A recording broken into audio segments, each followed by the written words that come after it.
OK, so let's go through homework 2 today. I'm going to try to not spend too much time on it so that we have time to continue on iterative solvers.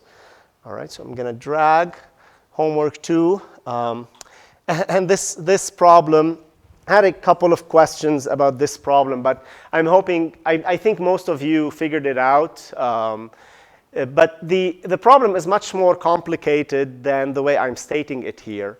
And the way I tried to state it is to make it simple enough so that you kind of get the gist of what really happened with the Scud missile disaster that we discussed in class. So this problem is about round-off errors, and it talks specifically about the Patriot and Scud missile disaster in '94 in Iraq, in Dhahran, sorry, in Saudi Arabia. So to represent a floating point real number on a computer, it must first be converted to binary form. For example, the number 0.1 has an exact binary representation of 0.001100110011 all the way, ad infinitum. It doesn't end. That representation does not end. Okay? Such a number cannot obviously be stored exactly on a computer due to the limited number of bits that are available in memory. In such a case, the number is either rounded or chopped. So for example, on an 8-bit computer that chops numbers, the first 8 digits of the binary representation of point 1 are retained. That is 0.00. You just pick the first 8 digits, 8 bits. And so this obviously incurs an error because when you convert this number to a decimal number in real space, in the decimal space, you get 0.09375, which is not 0.1. Okay, so there's an error over there. Now, the Patriot missile system that we discussed in class runs a clock that counts time in increments in 0.1 seconds. So there's like an internal mechanism, and every 0.1 seconds, it kind of increments time, and stores those in a 24-bit binary register. The 24-bit representation of 0.1, just like the 8-bit representation, is equivalent to this number, 0.0999999, etc. Okay? Now, obviously, this is very close to 0.1, okay? But there's still some round-off error over there, okay? So the purpose of this problem was to try to allow you to have an idea of what really happened with this disaster, and it pretty much approximates what really happened. But we had to make a few leaps in making the problem statement, and I'll address those in questions 3 and 4. So the first question was calculate the true error incurred in a single clock cycle by the Patriot system. Okay, so let's open up a notebook over here. And from now on, I'm going to call those delete me, because I have a ton of them. And when I'm looking back, I'm like, which one is this? Because I transfer my files from every year, and I have a bunch of untitled or like in-class Patriot system. I'm like, I don't know which one is actually the solution. Anyway, okay. So this is really simple. The true value in this case, true val is 0.1, correct? And the approximate value, so after the latte incident, my poor laptop has sticky keys. So not even Emily's, Kleenex worked. But so I have some sticky keys over here. That's why the typing is weird. Okay. So and this is the approximate value, as many digits as I can put. The true error is simply the absolute value of true val minus approximate val, okay? And then we print, absolute true, or just true error in a single clock cycle is ET, okay? So it's 9.53, etc., times 10 to the minus 8. Okay. Now, I want you to think, as we go through the problem, I'm going to show you a little trick of using units to make sense of what you're actually looking for in a calculation, okay? So what are the units for this number? So this is a true error, so it has units, it has dimensions. Yes? Seconds per cycle. Seconds per cycle, correct. So this is the error committed, okay, in a single cycle, but the error is in seconds, right? That's the difference between 0.1 second and 0.0999 second. By the way, numbers that are between -1 and 1, you don't say 0.1 seconds, you say 0.1 second, okay? Just an FYI. So, you know, you say 2 kilometers or 0.1 kilometer. Be careful. All right, so, hey, come on, this is important for, you know. Okay. So seconds per cycle, okay? Because the true value is 0.1 second, the approximate value is 0.099 second, and that's within a single cycle, so the error is seconds per cycle. Very good, okay? So question number 2, if the Patriot rocket battery had been running for 100 hours, okay? So it's been running for a long time, and obviously in those hours it's doing these clock cycles and it's accumulating this round-off error per cycle. What is the total error incurred in the clock, in the time, right? So let's say you start the clock at 0, and then after 100 hours, you have like 2 clocks. On your clock, it measures 100 hours. The Patriot battery is going to show 100 hours minus an error, right, due to the round-off. So how do we do this? Again, if you're confused kind of about the, how to get to that number, here's a simple way to do it, okay? So I'm going to say this is 100 hours, okay, times, so we want to get the error in seconds. So the answer has to be in seconds. So we have to translate hours essentially all the way to seconds and figure out, and cycles, to figure out how much round-off error we accumulated. And the way you do this is simple. You do 100 hours times 60 minutes per hour times, so now notice how hour and hour cancel out. Okay, hold on, let me remove HR over here. So times 60 minutes per hour.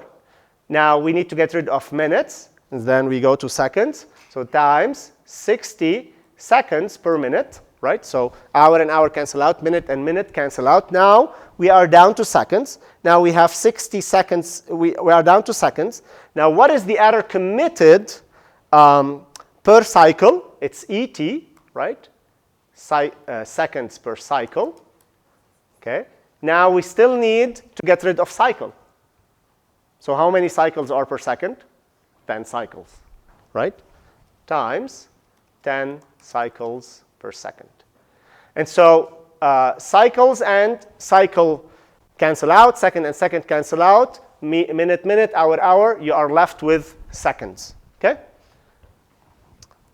So we do this by, okay, so multiplied, it's just kind of messed up the, anyway, I'm not typesetting this correctly, but you know, the error for 100 hours, E100 I'm going to call it, it's going to be 100 times 100 hours times 60 minutes per hour times 60 seconds per minute times the true error times 10, which is seconds per cycle, times 10 cycles per second, and then print true error accumulated 100 hours is, okay, E100, okay, and then what are the units in this case?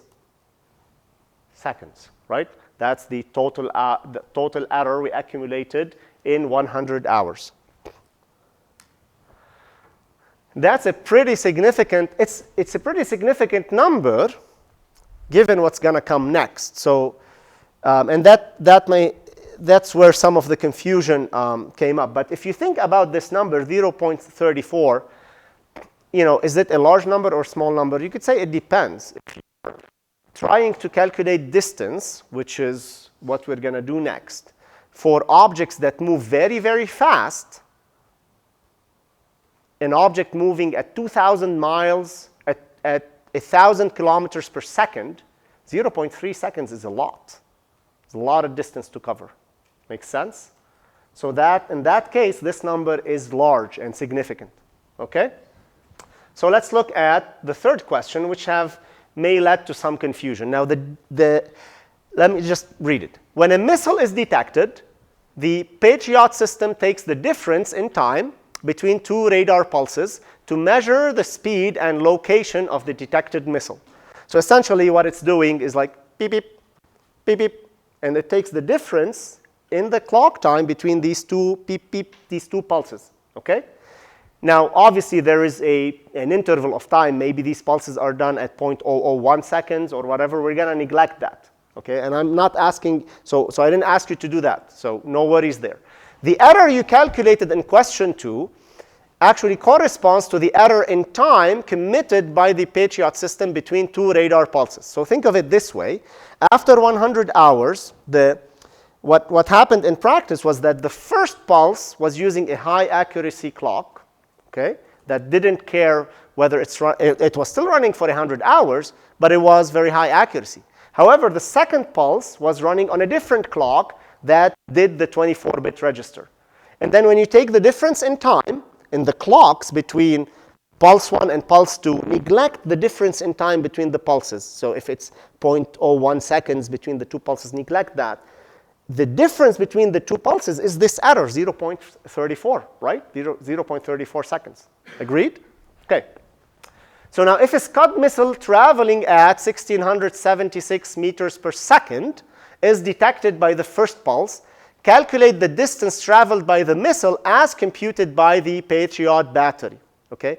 So think of it this way. The radar, the first pulse detects an object, and then the second pulse detects it at another location. Now, from the perspective of the radar, it doesn't know what distance is. It only knows, hey, difference in time. Okay? The difference in time. But in reality, this rocket was moving at 1676, and you multiply that by this 0.34 seconds, that's how it calculates the distance. That's how the battery calculates the distance. It simply takes the amount of time in difference and where the missile is, okay? So the way to do this is pretty simple. Again, we just simply take distance traveled by the missile is d equal E100, that's the error committed, times 1676, okay? And then print distance traveled by Scud as measured by Patriot battery is d in what? Meters, okay? So from the perspective of the Patriot radar, this rocket moved 575 meters in these pulses. So is it out of range or in range? That's the next question. Now, it turns out that the battery is fine-tuned for Scud missiles, and it says between these two radar pulses, I will say that this is a Scud missile if this range that I measure is 176 meters or less. Okay? That's a Scud. Otherwise, it's something else. I'm not going to engage. And that's the last question, which says, knowing that the Patriot system will not engage if the detected missile is outside the range of 167 meters, will this Patriot system engage the Scud? No, it will not, and that's what happened. Okay? Yes? So in the actual situation where this happened, so it's actually 167 meters is the maximum range of the system? I think so. Yeah, that's kind of based on what the papers about the subject that I read. I agree. But we have, the details of the Patriot system are probably confidential, right? But I don't know. We can go back to the report and see what's there. But it does illustrate the reality of it, okay? There was a paper in a journal about that system. Yeah. So okay. with the calculating the 575 meters, from what I read about it as well, that it calculated that time, which was the incorrect distance traveled by the missile, so that ended up making it look in the wrong part of the sky, right? So yes. Completely missed it. Yes, completely missed it, and so this is a dumbed down version of what really happens. Yeah, but that's right. I'm glad you actually picked up some of those papers. Anyway, but this goes to show you that this is serious. Okay, this is a real situation. Okay, all right. So let's move on a little bit faster now.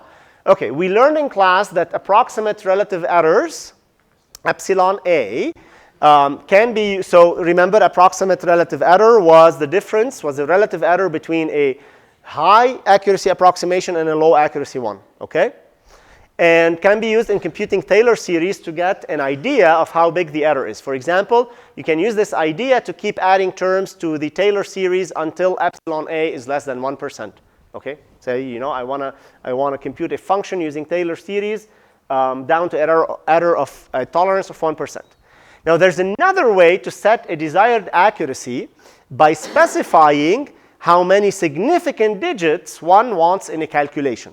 That's typically a more, a higher quality way of specifying what error you want. You say, hey, I want this calculation up to 6 significant digits because all my numbers in my system are only up to 6 significant digits. I don't need 12 significant digits, so why waste effort, okay?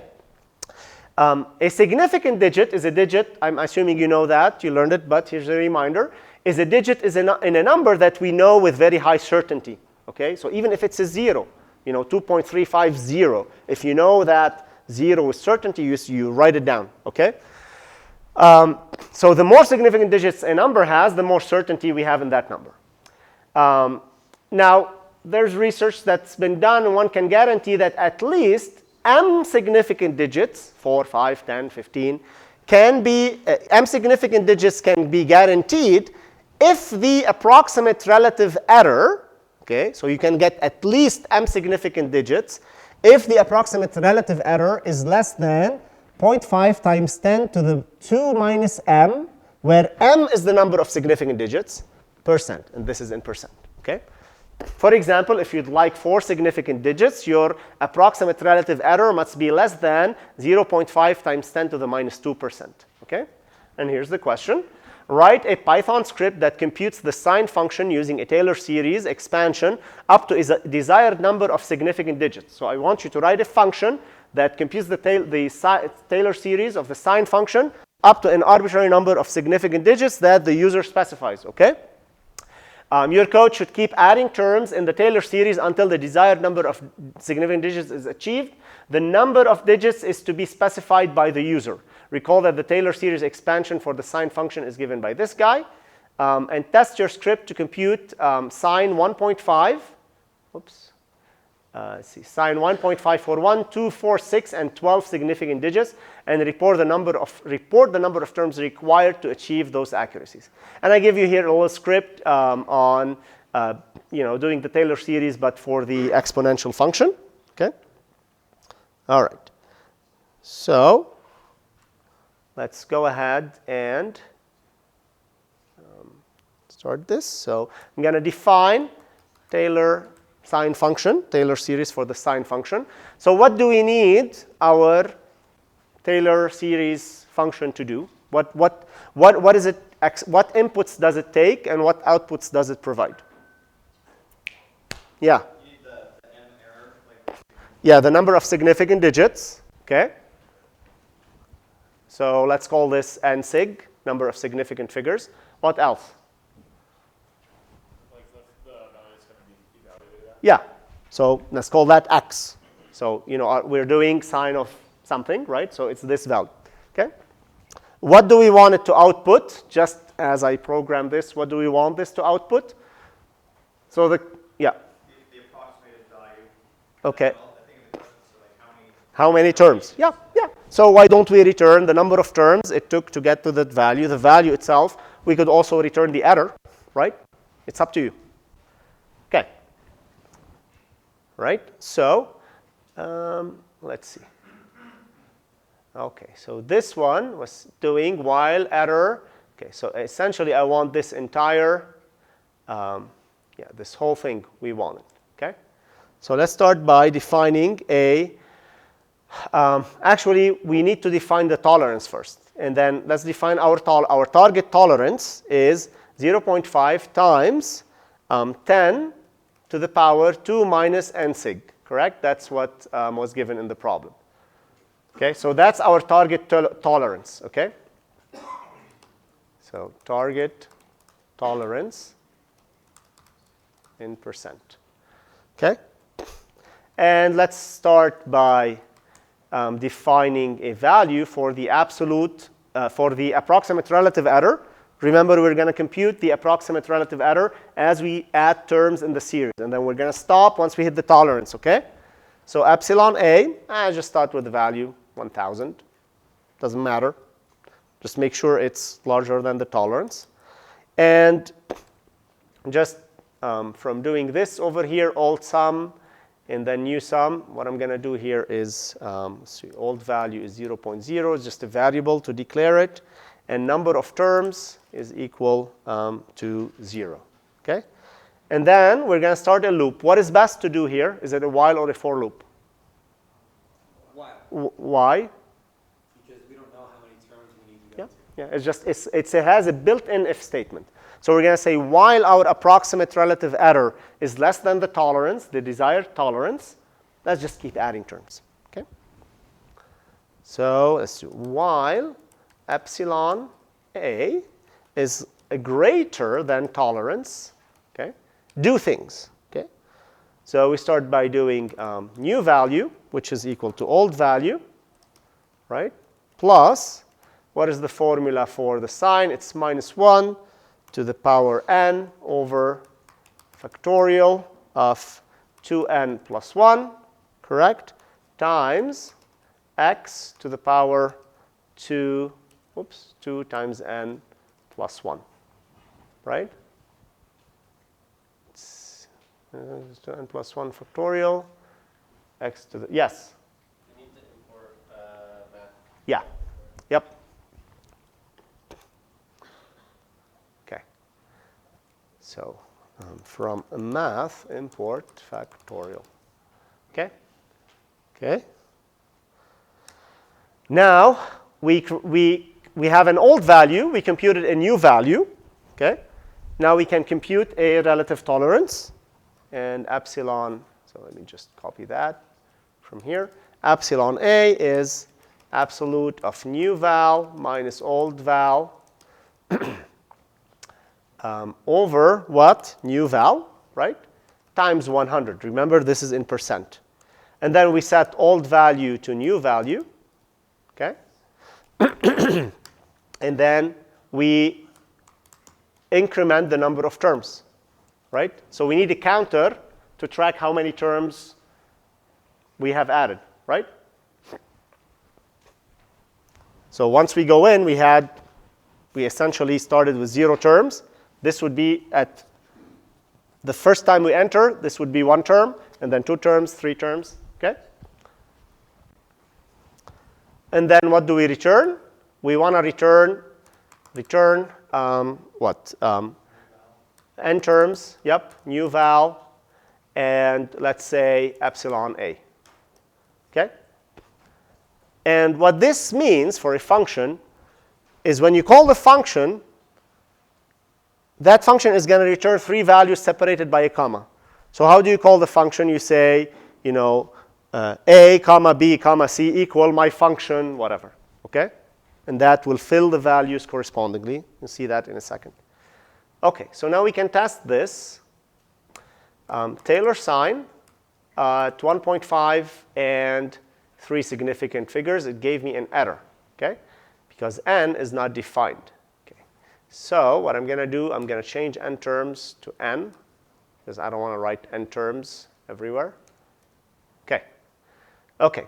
So now, Taylor sign called on 1.5, so that's sign of 1.5 with 3 significant figures, returned 3 values. The first one says that it took us 5 terms to get to this desired accuracy, and the value of sign 1.5 is 0.9974, etc., up to 5 significant figures, and this is the approximate relative error. Okay? Now let's compare that just for the sake of being just curiosity. So I'm going to import the sign function from the math module, and I'm going to do sign 1.5. And you notice that, okay, 99749. So 1, 2, 3, 4, 5. 1, 2, 3, 4, 5. And then it's different. So pretty good. Okay? All right. So let's do this for, how do we do this for 1, 2, 4, 6, and 12 digits. Okay? How would you suggest we do it? Yes? I think what I did, or thought of doing was make a string, or like a list List, yeah. of each number. And then loop, yes, that's okay. So did you understand what he said? Yeah, so we're just going to create, because we're doing Python, we could say n equal 1, call the function, and then n significant figures equal 2, call the function, and so on. We could call it 7 times. Okay, or we can create a list that contains all the significant figures we're interested in and just loop over the list. Okay, that's what we're going to do. Okay. So n sig is 1, 2, 4, 6, 12, and 15. Is that 12? 12. 1 million. Okay. For n significant figures in n sig, that's how we do a loop. Now call the function. Okay. All right. So let me just step back here for a second. So I said you call this function, it returns 3 values. How do you unpack these values?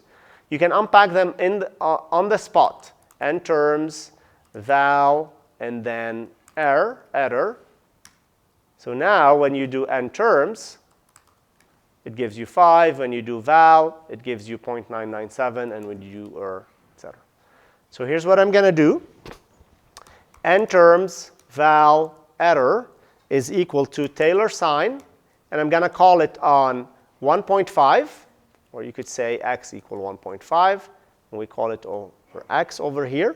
And how many significant digits? ns. Okay? And then print n terms val. Okay? That's it. Or if you want, we can print also ns. So for one significant figure, we needed 4 terms. For 2, we needed 4 terms. For 6, we needed 4 terms. So in fact, for 4, we needed 6 terms. For 6 significant figures, we needed 7 terms. For 12 significant figures, we needed 10 terms. Okay? All right. Okay, so let's move to the last problem. Okay. We're always going overboard, but that's okay. Because this is our class. We can go at our own pace. Of course, by the end of the semester, we'll go faster, but but I think it's important early on to kind of spend time to kind of anchor down these concepts, okay? Okay, but it's going to get harder now after these homework. So it's going to get a little bit harder, then it's going to get easier, and then it's going to get a lot harder. And then, yes, that would be your assignment, Tyler. Write a function that describes my teaching approach. Okay. Okay. So also, what do you guys think of taking a break at halfway through the class, like a 5-minute break? But then we'll stay an extra 5 minutes at the end. So rather than leaving at 3:20, we leave at 3:25. Is that okay? Yeah. So we cut it in half at 40 minutes. So we cut in half at 40 minutes. And then we take a 5-minute break. You rest, go get some water, etc. Talk, Yes? What time does the other class start at? Because they always try to come in here. Well, they can. Well, they're not gonna come in when they see a bunch of happy students sitting in. So, okay, we'll start today. We'll take a break once we finish this. Okay? Okay. The first derivative of a function can be approximated numerically as f prime of x, x plus h minus f of x divided by h. This is the called. I apologize. This is called the forward difference formula, and it introduces a truncation error. Okay? We'll learn about how to derive these in a couple of months. Your goal in this problem is to evaluate this truncation error, the truncation error incurred by using this approximation. Okay? So what I'm saying is that actually this comes from a Taylor series for the derivative. If we were to write the full Taylor series, it would have an infinite number of terms, but we just truncate it and use this approximation. So just like a regular Taylor series, you have a truncation error. This approximation also introduces a truncation error, okay? So our goal in this class is to evaluate how this truncation error changes as we change h, that small number, okay? So for f of x equal e to the x, compute the relative approximate error for f prime of 2 using the following values of h. 1, 0.5, 0.25, 0.125, 0.0625. So there's a reason I'm putting these in. I'm cutting those in half, right?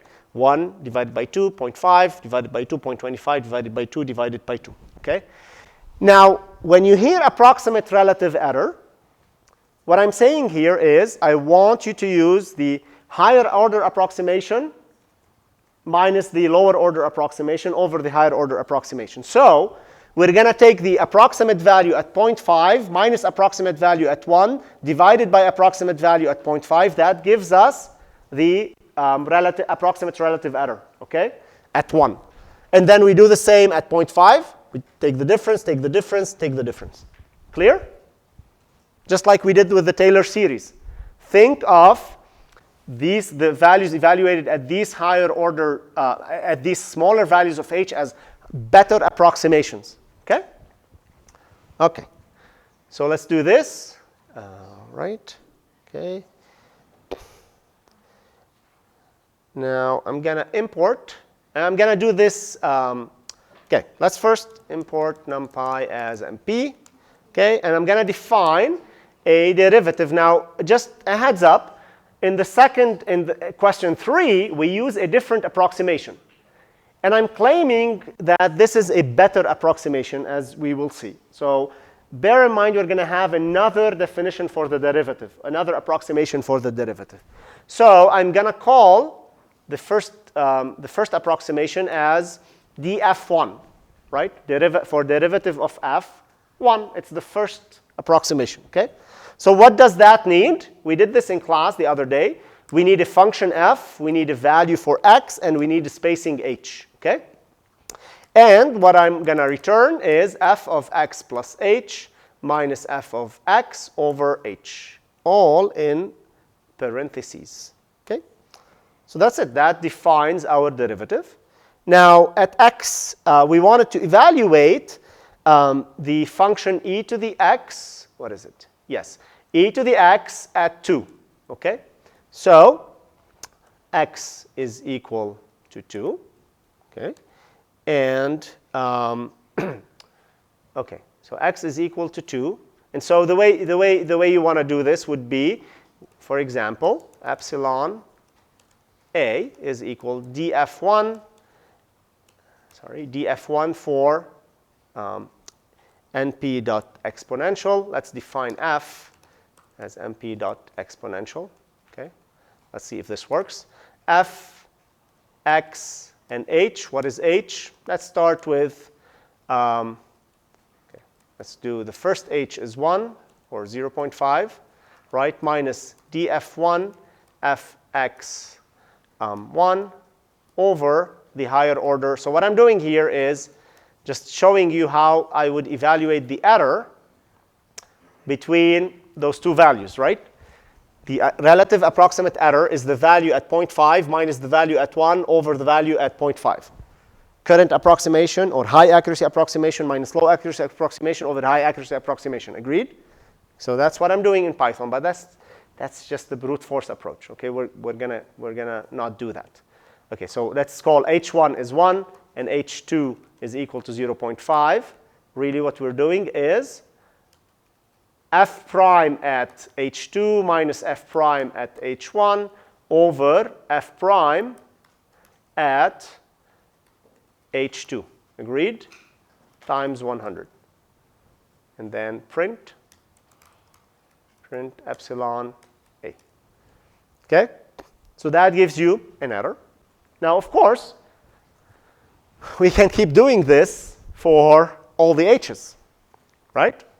But is there a better way? And if there is one, I'd like to hear it from you. Or who did it in a different way? Yeah, did you? Oh, I was going to say the same sort of for loop that we did before. Okay, you can do a for loop. Yes? I did it like a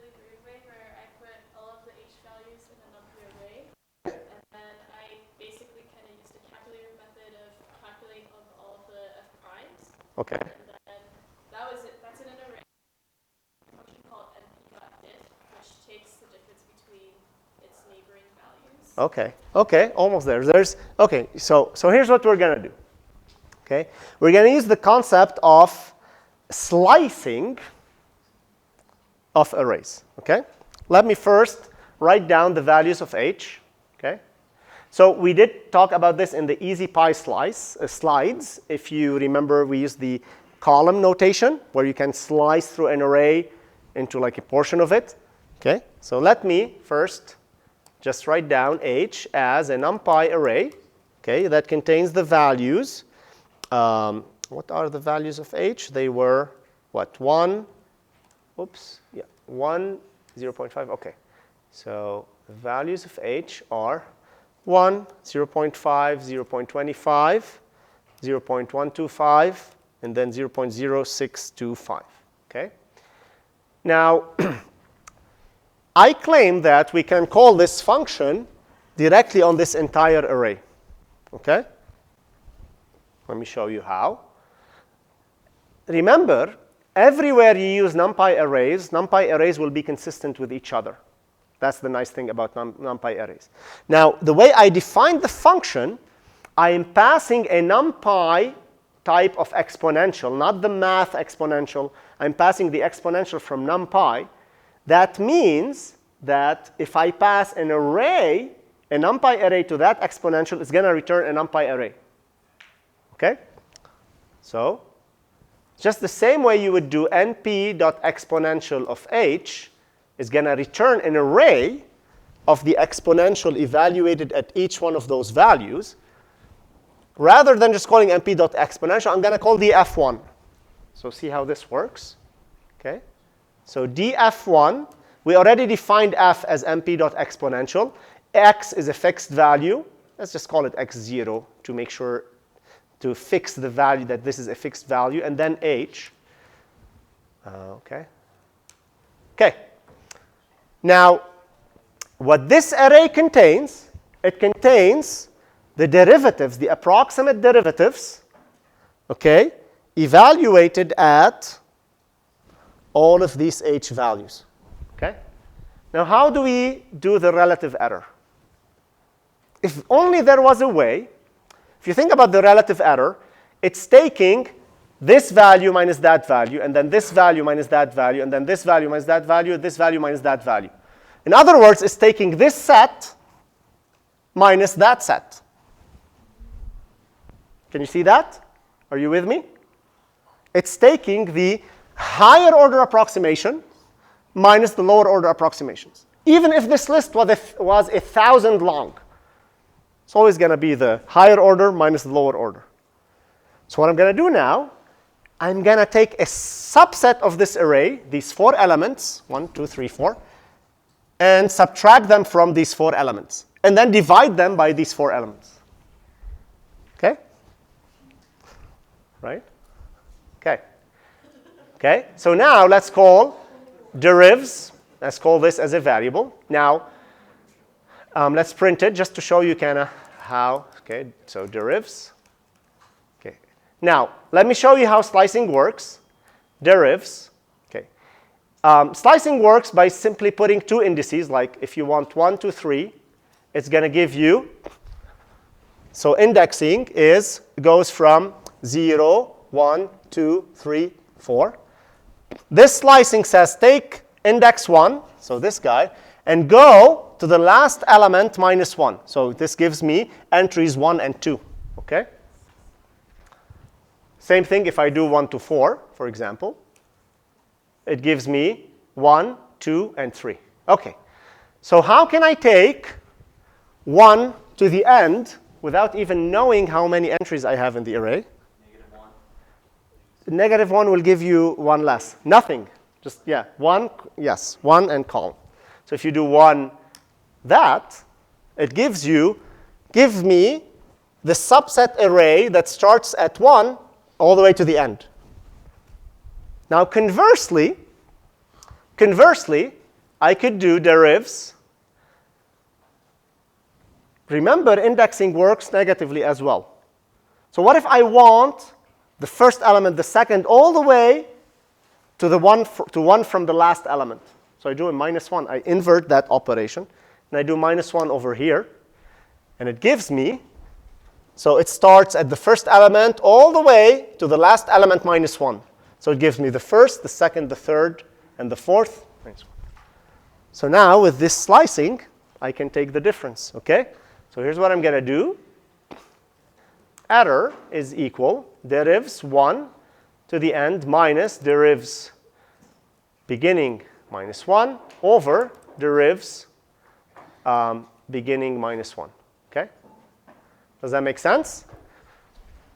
What was it? Yeah, no, over 1, sorry, over the current approximation, okay?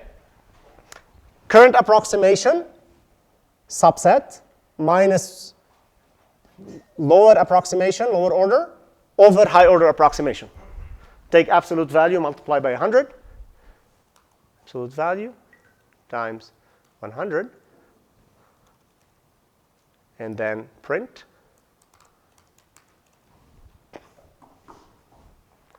Okay.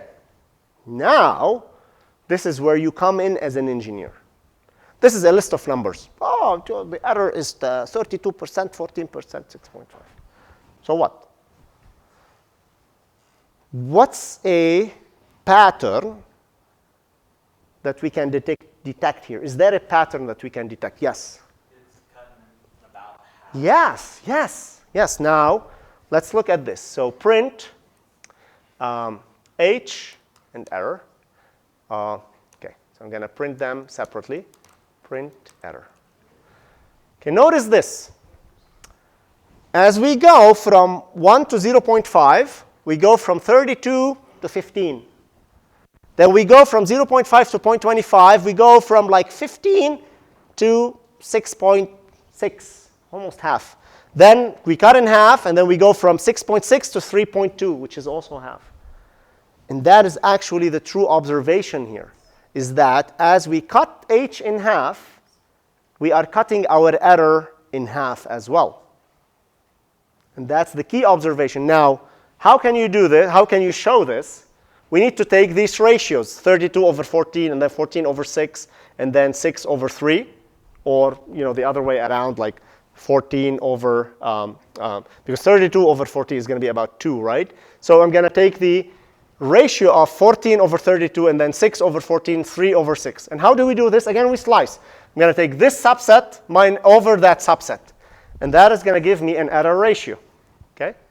Ratio of errors. Ratio is equal to error all the way from 1 to the end over error all the way from the beginning to -1. And actually, it's just printed. Look at that. It's almost half, almost half. And as you refine, if we pick more values of H, you're going to converge to 0.5 error ratio. Now, you try the second. I'm trying to give you the break. If you try the second derivative, the approach for the other approximation for the derivative, you will notice that the error will be cut by a fourth. You will learn later that this is a first order method. You cut H by half, you cut the error by half. You cut H by 10, you cut the error by 10. The other one is a second order method. It's a power of 2. You cut H in half, you cut the error by a factor of 4, by 1 over 4. So 1 over 2 squared. There are fourth order methods.